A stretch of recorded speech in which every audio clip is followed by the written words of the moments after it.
What's good, y'all? So, I'm gonna try to get through this video. I can barely talk. I lost my voice this morning. A lot of screaming and crying yesterday. So yesterday morning, I was home getting ready for work, and my grandmother called me and said she couldn't reach my mom. They talk every morning around 6, 7 in the morning. Said she couldn't reach her. She couldn't reach my brother that lives over there with my mom. And so she asked me if I could go and check on my mom before I go to work. So I'm like, yeah. So I start making my way to work. I forgot just that fast. And then I remembered. So I turned and I started heading in the direction of my mom's house. Because at this point, I'm calling and calling and calling, and she's not answering. You know, she has a 9 o'clock meeting every Monday. Every morning, 9 o'clock meeting every morning. You know, she worked from home. By this time, it's about 8:30, so I'm like, she should be up. So I get to the house. Her car is outside. My brother's car is outside. I walk in the house, and I just go straight to her room. I open the door. Her bed is empty, but the bed is made. But then her car is out front. So I look in her bathroom. I turn around, and I look in her bathroom.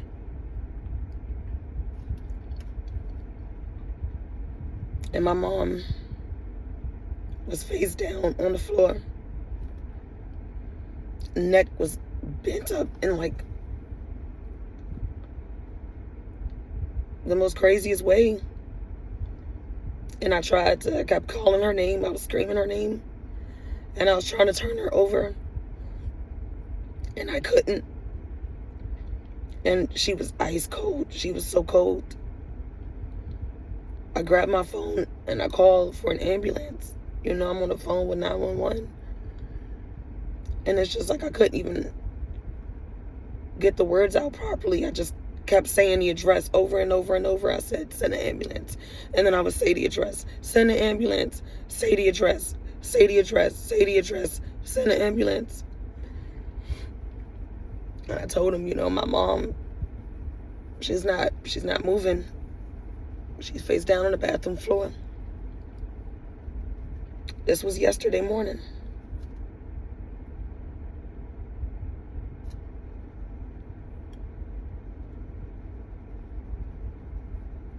So it's now the next day.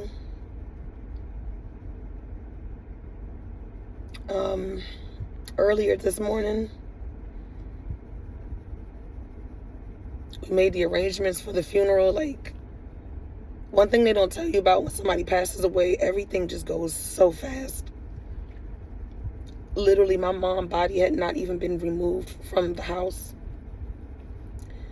And the lady, the EMS or whatever she was, like, she was like the only person left. It was her, and then there was a sheriff guy. Like, they didn't even send an ambulance. Like, they sent one guy in an unmarked vehicle, and he came in, and then shortly after him, like, the medical lady showed up. And it was weird because it's like they already knew she was gone or something. Hang on one second, y'all. I can take an ibuprofen now, right?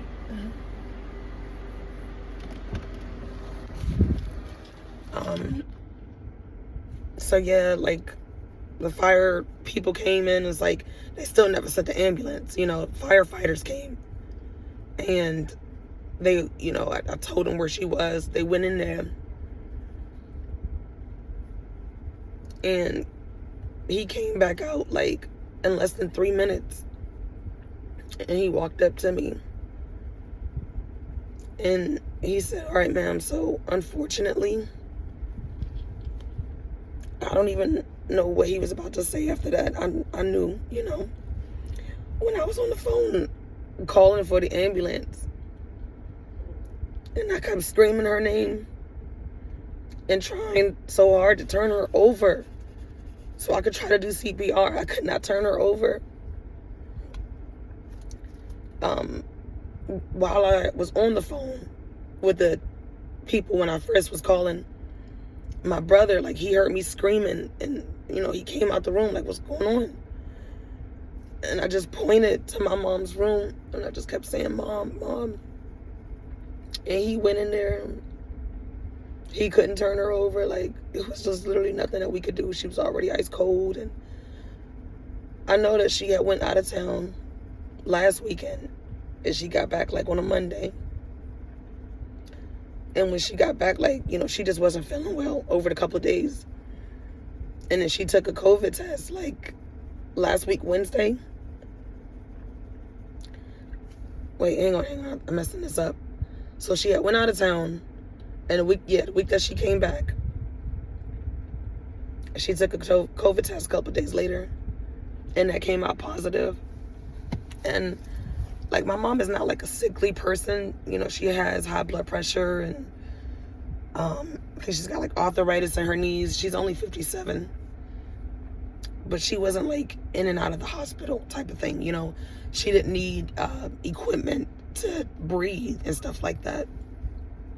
One more second, y'all. Yeah. It's telling me do not use with other medicines. I had Motrin earlier.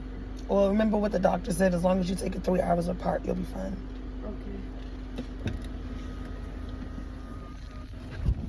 Okay. That was my daughter. She's got COVID too.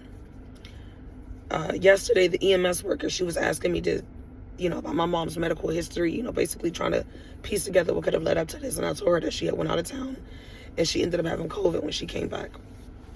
So the lady had asked me if anybody else was feeling sick in the family. I told her my daughter is my oldest daughter.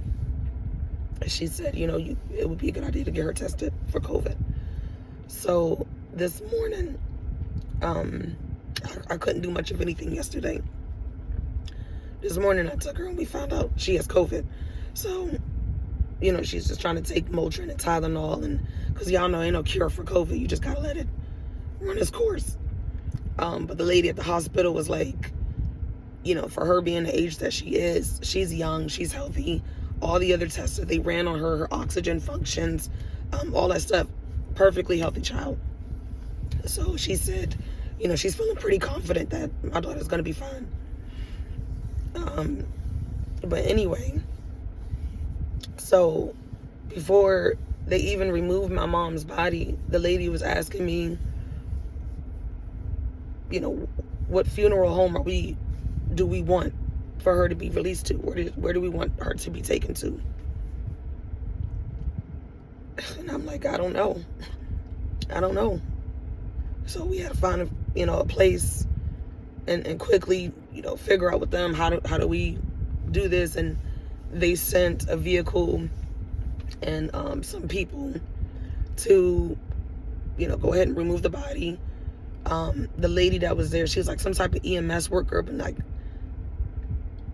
I guess she is a coroner.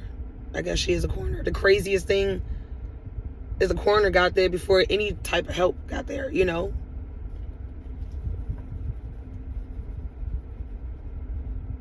But yeah, so this was all at like 9 something. I think about 10:40 they had taken my mom to the funeral home. And the guy is asking me, you know, from the funeral home, do we know if her wishes were to be cremated or buried? Because if we're going to do a burial and a funeral and a service and a viewing and all that, then they need to embalm her, you know, sooner than later. And, you know, they said that we could take the rest of the day and just let them know by tomorrow. No, we ended up making an appointment for like 11 o'clock this morning. So we went down there, me and my grandmother. I got 3 older brothers, but, you know, let my mom tell it. I'm the most responsible one somehow. Me. She always said that if she knew that if anything ever happened to her, I would be the one to, step up. I could never say take her place, but to step up. And so, we handled that. We went back to her house.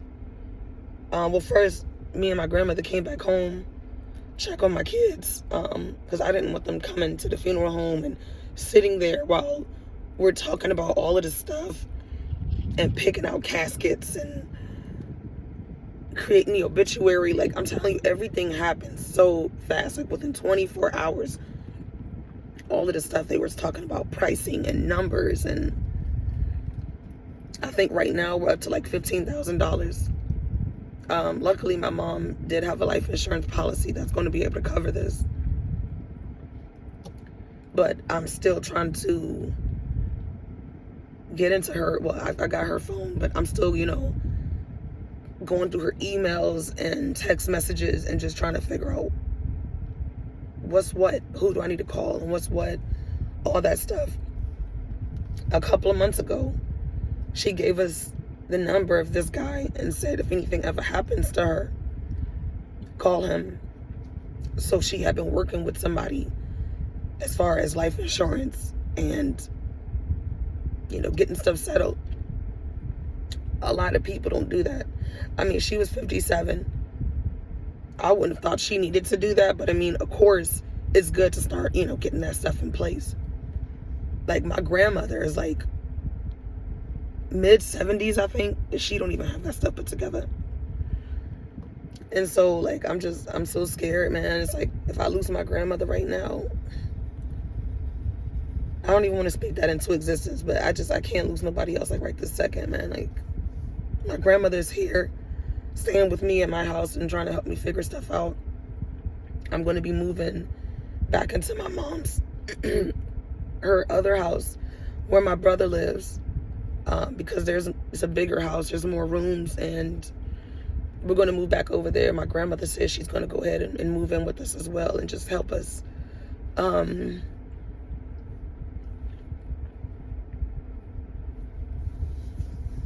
Like, I don't know, I've been crying so much between yesterday and today. Like, I'm surprised I can even talk about this right now without even crying. And I don't want to say like I'm getting numb to it, because I'm certainly not. But it's just like I've cried so much, it's physically starting to hurt. It's starting to hurt. Like, my throat, because I was just completely hysterical yesterday, just screaming and stuff. And then having to do so much talking today, communicating with family members, reaching out to everybody, answering, all these questions. And because after we left the funeral home, we had to go straight to the cemetery and, like, ride around on a golf cart and pick out a plot.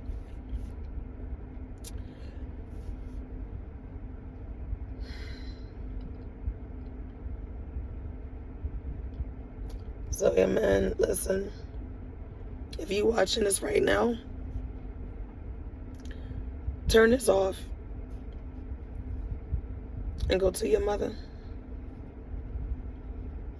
Hug your mom. Hug her as if it's the last hug you ever going to give her, because you never know. Go hug your mother. Tell your mother you love her. I've spoken a lot about my mom in other videos, and I've always said, my mom, that's my best friend. We do everything together. We have a very close relationship. Like, right now,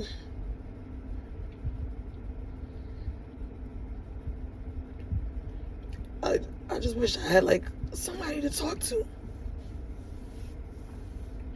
I just wish I had somebody to talk to.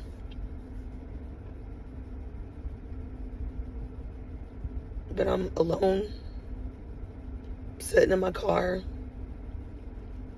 Like I said, my grandmother's staying with me, so, I'm not going to smoke in the house. Besides, I'm about to move out of this house. So, I got to start making arrangements to get rid of a whole bunch of my stuff. Then I got to go to my mom's house.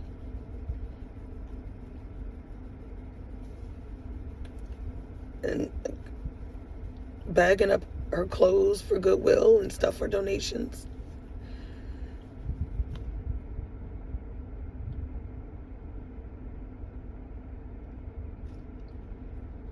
I feel like I'm gonna stop drinking for real. Because if something were to happen to me, and something were to happen to my grandmother, who's gonna raise my kids? Who's gonna be there for my kids?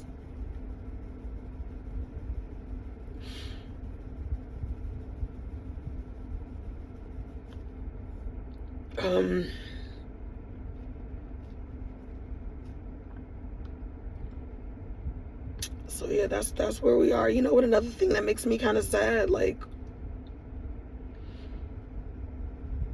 you know, I got my grandmother. Me and my brothers were trying to get, you know, get back on good terms. When I first got to the house, man, it was crazy. Like, I don't fuck with my oldest brother's girlfriend because, like, I just low-key felt like she don't like me. And it's like, if you don't like me, like, I don't care, like, to even address you, to even make eye contact with you. You know what I mean? Like, I've always had so much stuff going on in my life, so it's just like, who am I to give energy to something so meaningless, especially, like, with everything people be having going on. So I go in the house, I see her sitting there messing with the TV that was in my mom's room. They done took the TV out the room. They done put it in the living room on the floor, talking about he trying to hook up his Xbox. They get like 40-something years old. But, you know, hey, we all grieve in our own way. And he was talking about taking my mom's TV. And initially, I'm like, you know, nobody's taking anything. We're not finna come up in here and start, you know, stripping the place dry, all of the stuff. So he getting mad, he getting smart mouth, and he's like, you know, this is my mom. You think that she would just want us to not have stuff if we need it, and she can't use it no more. She's dead. He said that. He said that. And he's like, I mean, you think mom wouldn't want this? Have you met your mother? I said, yeah, I talk to her every day. And I said that because I got one brother who ignored my mom for almost 2 years because she wouldn't co-sign on the car for him and because she would help me with her grandchildren. Out of the 4 of us, I'm the only one that has children. So, you know, she felt like, and then I'm the youngest. They're all grown men. 2 out of 3 of my brothers has a partner, you know what I mean, that could be making money. So it's like between the 2 of you adults, and y'all don't got no kids. One of my brother, his girlfriend has kids. But I'm like, you know, you walked into that situation and that girl couldn't even take care of herself. So you knew what you was getting with that. You know, like, it's just, it don't even matter, man. It don't even matter. But yeah, he started getting loud, started cussing. Even my other brother came out the room and he's trying to, like, tell him, man, chill, blah, blah, blah. And I said, you know, we need to have more respect for ourselves, you know, if not for ourselves, at least for our mother. It ain't even been 24 hours. It ain't even been 48 hours. And we in here hooting and hollering and cussing and yelling and disrespecting her home. So, luckily, my grandmother was already about to come. She was at the house getting my kids straight. So I texted her. I'm calling her. I'm like, I need you here. You know, people in here cussing, yelling, acting a damn fool, talking about they finna take this, that, and the other. I was like, I need you here. Because it's like, that's my mom's mother. So if anybody gets the final say on stuff, it's going to be her. So anyway, she get there. And then my oldest brother started going at it with my grandmother. And so I tell my daughter, my oldest daughter, to go get my other brother. That's my second oldest brother. Because my second oldest brother, he can be like a voice of reason sometimes. You know what I mean? We used to call him a peacemaker when we was growing up. So I asked her to go get him and to get him to deal with my oldest brother. Because, yeah, he's the oldest one, but he's not the most mature. He go from 0 to 100. He lacks emotional intelligence. You know what I mean? Those temper tantrums and stuff. So he getting upset. He started yelling and raising his voice like, my mom ain't got neighbors. You know what I mean? And so you come over here bringing that ghetto ass, loud, ignorant shit. Everybody knows what happened on the block. And you stand up in her house raising your voice and yelling and shit. I'm like, first of all, you don't even live here. You don't even live here. You don't even live in this area. And you coming into this woman's house yelling and screaming at somebody, you know. So that's what happened. So when I realized, even Bo, you know, my second oldest brother, even when he couldn't even get this dude to fucking calm down and chill the fuck out, I called my mom's brother. And I asked him, you know, can I put you on speaker? As, you know, man to man, could you speak to them? You know, I said, people in here arguing, people in here fighting. And I'm like, could you just talk to everybody and help us? And he said, yeah, put me on speaker. And so he get on the phone and he basically remind everybody, like, you know, I can't even reiterate everything he said because it's just going to make me emotional. But, you know, he spoke real shit. As an older person who just buried his father a couple of years ago, like, you know, he just basically told us all to just, you know, knock that shit out and that we need to communicate. Our communication is going to be key right now. And we start arguing and yelling and fighting and all of that stuff. He said it's just going to make this whole entire process longer for everybody. Grieving, figuring out, you know, her estates and all that stuff. He said y'all going to make it harder on yourselves by going against each other versus just coming together and working as a united front. And he's like, y'all going to need that because now y'all got to go up against the court and these lawyers. And so he's talking. Brother start breaking down his shit. You know, he kind of brought us, you know, reminded us of what was important. So after that moment happened, we started talking about some other stuff. And me and one of my other brothers, we ended up stepping outside. Because I was like, you know, why don't we all just kind of take a time out, take a break? Because it's like 1 minute, everything will be okay. And then things kind of started to escalate. And so I'm just like, you know, I'm about to go outside, go smoke me a cigarette. And my other brother, he's like, I'm going to come with you. My second oldest brother, the one that's like the voice of reason. So he come outside and he basically tells me like the way he's been acting or, you know, what he's been saying is because he feels like I'm going to go over there in that house. I'm going to move back in and I'm going to put him out. And when he said that, y'all, kid you not, I started breaking down crying again. Because I'm like, I'm your sister. I know you have nowhere else to go. You think mom would want me to do that? I love you. Why would I put you out on the street? I know you don't have nowhere to go. Like, why would I do that? That was never my intention. And just the simple fact that he thought that that's the type of person I am.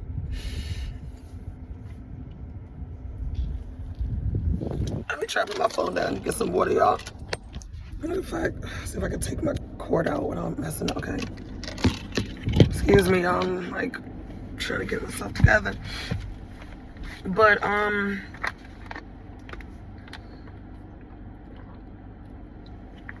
my throat hurts so bad, y'all. Cause I barely had a voice. Like, you see my voice is like kind of comes and goes. And I'm like forcing sound out of my throat. So my throat is just, it hurt. It just feels very tender, you know. I think if possible, I'm trying to go the rest of the night without speaking when I'm done this. Maybe get some tea or something. But yeah, it just made me so emotional that that's what he thought. That he would ever believe that I would be that type of human being to move in there and put him out, knowing he has nowhere to go. Knowing that he has medical issues. You know, he was diagnosed with Hodgkin's lymphoma. He was diagnosed with cancer like 2 years ago. And I'm just like, bro, did you miss, like, do you not understand the whole reason why I'm moving out of this house and moving? I just realized I'm missing the earring. It was a crazy day yesterday. I'm like, you realize the reason I'm moving out of this house and moving into the other house with you is so I can pay the, you know, I wanted to word it right so that I don't like demasculine him, whatever the word is. I didn't want to say I'm moving in here so I can take care of you like one of my kids. I didn't want to say that. But I am essentially moving in there so we can all be together. We can pull our finances together. We can figure this out together. We can help each other. So I can make sure that ain't no court gonna come and try to take that house and put him out. And this room, this house here, it just, I mean, there's just more space for us over there, you know. There's exactly 5 of us, and that's a 5-bedroom house. My grandmother says she's going to stay and help us too. And so I just feel like with her income, my income, because, you know, she's retired. And she retired a long time ago, back when they actually gave you retirement, you know, good money. She worked at the same place from when she was 20 up until when she retired. Loyal. So I'm just like, what else can we do right now other than come together? So it's going to be a lot to work out right now, a lot to figure out. I got to get out of this house and get rid of a lot of stuff. I got to get to that house, and I don't want to phrase it as get rid of it, but, you know, just make, y'all know what I'm trying to say, you know. Just make preparations for this new transition. School starts back up for my kids in like 3 weeks. Last Thursday, I wanted to quit my job, and I called my mama. And she really, like, she told me to quit that job. She said, come back home. She said, you don't have to worry about that. I'm going to help you. You know I'm always going to help you. This was last week, Thursday. And so I told her, you know what? I'm not a kid anymore. I can't just quit jobs just because somebody pissed me off. I told her I'm just going to suck it up. And maybe just take a couple of days off work. And by the time I was getting off the phone, I was like, thank you, Mama. My mom was right in the middle of a meeting and all that stuff. And I was like, thank you, Mama. Love you. That wasn't the last time I talked to her, but that was just like one of the last biggest conversations that we had.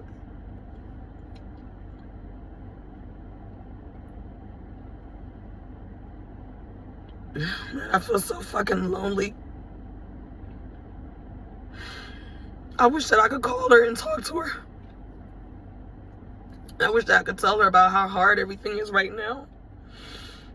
And how much I need her. And how much I miss her. And how much I love her.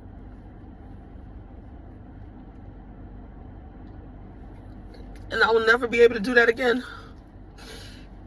I will never hear her voice again. Well, I have old voicemails from her that I play over and over. I'm like, this is basically like day 1, day 2.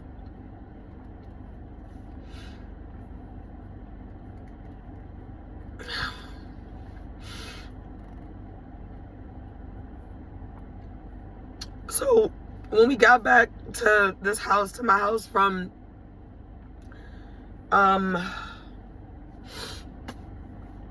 being over there at my mom's house, I had attempted to eat something. I haven't eaten since Sunday night. And then yesterday I didn't eat at all. I had no appetite. And then today, I think I took like 2 bites of rice and just like ate like one little piece of like pork chop, literally like a teeny little piece, because I was trying to eat something, and it made me sick to my stomach. I'm going to try again later. Honestly, I came out here to smoke so I could try to build up an appetite, because I'm like, I'm not going to be any good to anybody if I'm getting dizzy and all this other stuff. Like, I know I have to take care of myself as well. But yeah. So yeah, I don't want to talk too much, especially with my voice trying to come back and kind of being like in and out.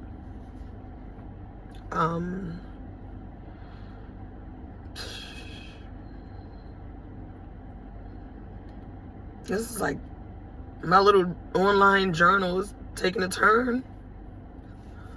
This is no longer about men. Speaking of men, when all of this stuff was going down, last night I called Dwayne.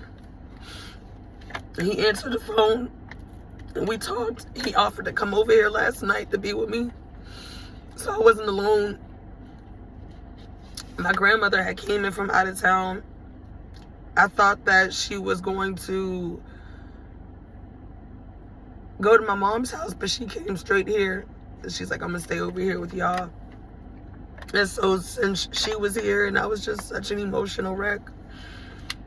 And I'm like, you know, even if he did come, it's just gonna be me crying the whole time. I'm like, he don't need to see this, you know.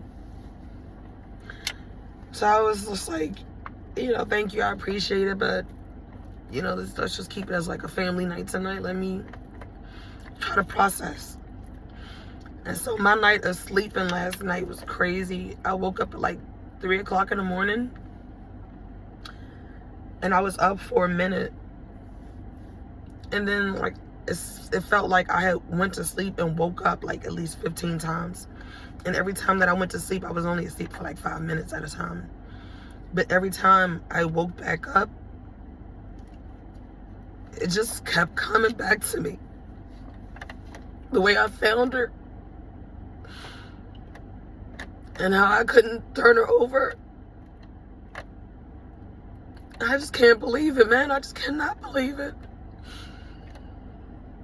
I think it was just some type of accident.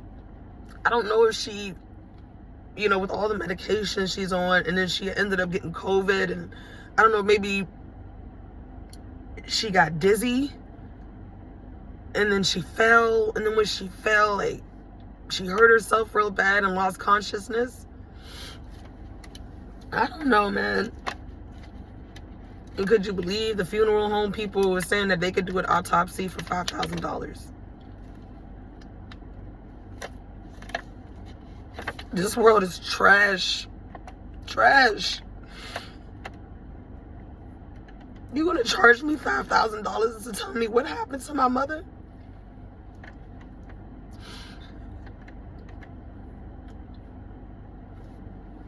And I guess, like, we would have to pay for it out of pocket because, like, the EMS or whatever, they didn't feel that there was, like, foul play and, you know, nothing seemed out of the ordinary that would make them feel like, oh, we need to investigate. You know what I mean?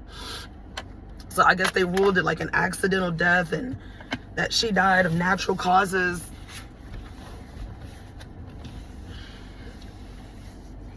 So I bought some melatonin gummies tonight. I don't think I even ever took that, but I just...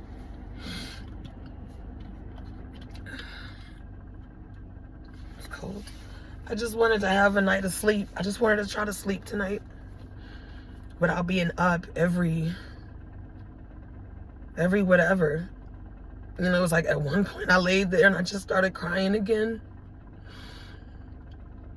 And I got up and I smoked and I went to the bathroom and back in the bed, and one of my cats, he just kept me company.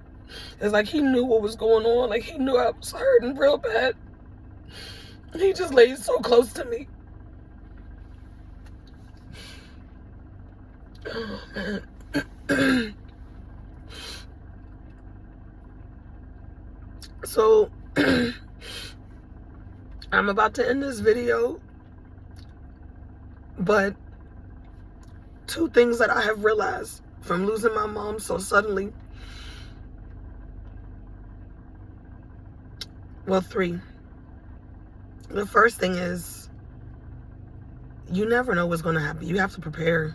Like, even at my age, I'm going to go ahead and start looking into getting life insurance and making sure I have a will, something. You know what I mean? Something. Because it's never too early to prepare for the unexpected, you know? The second thing would just be to just love your family. Love on your loved ones, man. Love them. Because once they're gone, you're going to have a whole bunch of shoulda, woulda, couldas. I should have went to my mom's house this past weekend. I should have had movie night over there on Friday or Saturday instead of running around trying to clean up my house and be self-absorbed with my own bullshit. I should have talked to her on the phone last night. I should have talked to her every night before I went to bed. Just make it a thing. Just let's talk before we go to bed.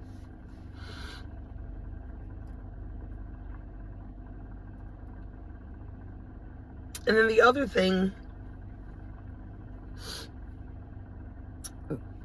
trying to handle all of this stuff and be just alone.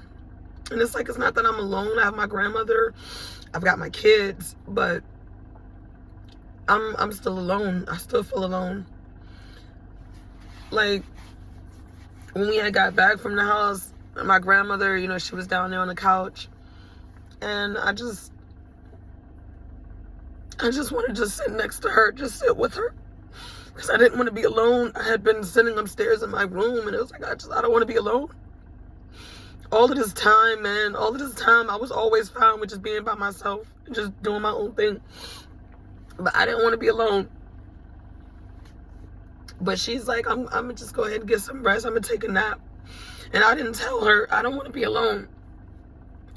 You know, when she said that she gonna go ahead and get some rest, I just said, okay, do you need anything before I go upstairs? And, you know, told my youngest daughter, you know, come on upstairs so Nana could get some rest. I didn't know how to tell her, like, I cannot be alone right now.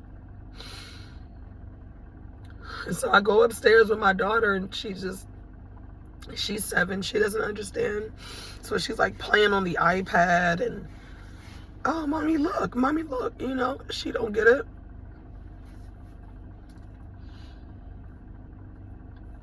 And then my oldest, she's got COVID, and she's crying off and on. Like, I even asked her, do you want to wear a mask and come in the room and sit with me? And she said, not right now. I said, okay, that's fine. Because we all grieve in our own way, you know?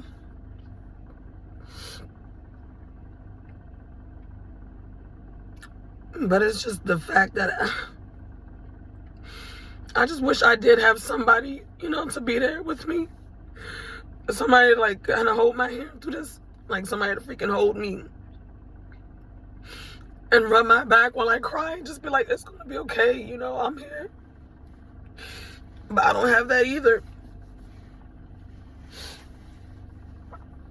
So I sit in my car with a drink that I just poured. Haven't even started drinking. I didn't know what else to do. I was just like, you know what, let me get rid of the last of my alcohol. And yes, I could pour it out, but I was like, you know what, I'm going to finish this. And I talked to Dwayne today, but, you know, Dwayne, I'm not surprised. Like, Dwayne is, I don't know. Like, earlier today, he gave me vibes like, yeah, well, I'm praying for you. Hopefully you got somebody to help you out get through this. But yesterday, he was offering to come over to help me, you know, just to be there with me. I even thought, because I had just spoke to him not too long ago, just telling him how my brothers was tripping and whatnot. And I had even thought about, like, before I had started the video, I thought about calling him back and I was just going to ask him just to talk to me about his days, how his days at work has been, how's work going. Because he always got, like, a funny story about his coworkers and how somebody done fucked up or somebody, you know. I just wanted to hear somebody. So make sure you're prepared.